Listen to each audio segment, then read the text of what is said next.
People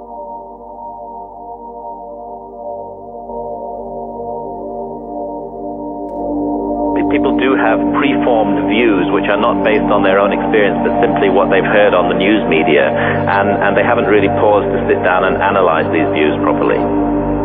It's a sign of the madness and the criminal violence of our society that it dictates whether or not we may experience the healing effects of this plant. It is an extraordinary thing to call the consumption of marijuana a crime.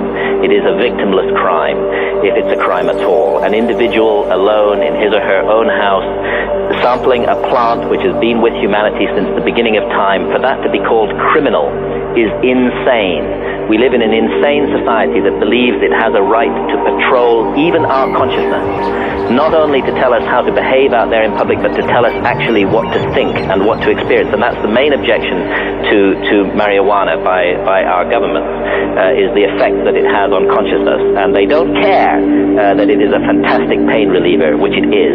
They don't care about its wonderful medical properties. They just want to stop anybody experiencing these effects on consciousness. And no wonder our society is in such a mess, where we imagine we live in a democracy and yet elect governments that actually have the nerve to tell us what we may and may not experience inside our own heads without doing any harm to others.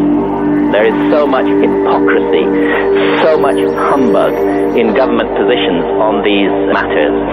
Governments know perfectly well the rules that they have made, the misery that they inflict on people's lives.